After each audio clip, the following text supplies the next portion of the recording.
நண்பர்கள் அனைவருக்கும் வணக்கம். இன்னைக்கு நம்ம இந்த வீடியோல ரேஷன் அட்டை வைத்திருப்பவர்களுக்கு மிக முக்கிய புதிய தகவல் வெளியாகி உள்ளது. சோ அதை பத்தி தான் இப்ப நம்ம பார்க்க போறோம். கலைஞர் மகளிர் உரிமை தொகை திட்டத்தை தமிழக அரசு செயல்படுத்தி வருவது தமிழக மக்களுக்கு தெரியும். 1,16,00,000 மகளிருக்கு மாதந்தோறும் 1000 ரூபாயானது அவர்களுடைய வங்கி கணக்கிலேயே செலுத்தப்பட்டு வருகிறது. சுமார் 1,00,000 பயனாளிகள் கடந்த மாதத்தில் மட்டும் நீக்கப்பட்டிருக்கின்றனர். அதற்கான காரணம் இறப்பு, பொருளாதார வரம்பு உள்ளிட்ட காரணங்களை கொண்டு தகுதியற்ற பயனாளிகளை தமிழக அரசு நீக்கியிருக்கிறது. கலைஞர் மகளிர் உரிமை தொகை பயனாளிகளுடைய எண்ணிக்கை தொடர்ந்து அதிகரித்து வருகிறது. முதலில் 1,06,52,000 இருந்த பயனாளர்களுடைய எண்ணிக்கை தற்பொழுது சுமார் 1,16,00,000 உயர்ந்துள்ளது. மீண்டும் பயனாளர்கள் எண்ணிக்கை அதிகரிக்கப்படும் என்ற எதிர்பார்ப்பு தொடர்ந்து அதிகரித்து வரும் நிலையில் பள்ளி கல்வித்துறை அமைச்சர் திரு அன்பில் மகேஷ் பொய்யாமொழி அவர்கள் முக்கியமான அறிவிப்பொன்றை வெளியிட்டுள்ளார்.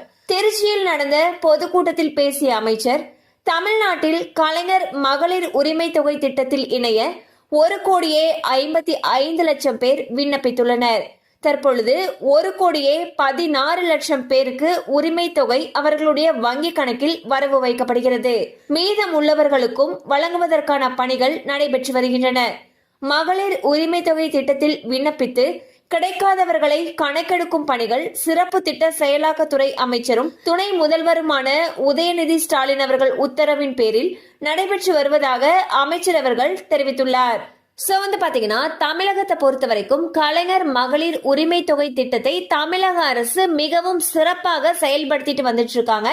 அந்த வகையில் இந்த திட்டத்துக்கு இதுவரைக்கும் விண்ணப்பித்தவர்களுடைய எண்ணிக்கைன்னு பாத்தீங்கன்னா 1,55,00,000 பேர். அதுல தகுதி பெற்றவர்கள்னு சொல்லி பார்த்தோம்னா 1,16,00,000 பேர். இந்த 1,16,00,000 பேருக்கு ஒவ்வொரு மாதமுமே 1000 ரூபாய் தொகையானது அவங்களுடைய வங்கி கணக்கில் வரவு வைக்கப்பட்டு வருகிறது. இந்நிலையில் அமைச்சர் அவர்கள் ஒரு முக்கியமான அறிவிப்பொன்றை வெளியிட்டிருக்காரு. அதுல என்ன சொல்லியிருக்காருன்னா, யாருக்கெல்லாம் இந்த உரிமை தொகை கிடைக்கலையோ அவங்க லிஸ்ட தயாரிச்சிட்டு இருக்கிறதாக தகவல்கள் வெளியாகி உள்ளன. சோ அப்படி யாருக்கெல்லாம் கிடைக்கலையோ அவங்களுக்கு இப்போ தகுதி இருக்கும் பட்சத்தில் அவங்களையும் மகளிர் உரிமை தொகை திட்டத்தில் இணைப்பதற்கான வாய்ப்புகள் அதிக அளவுல இருக்கு.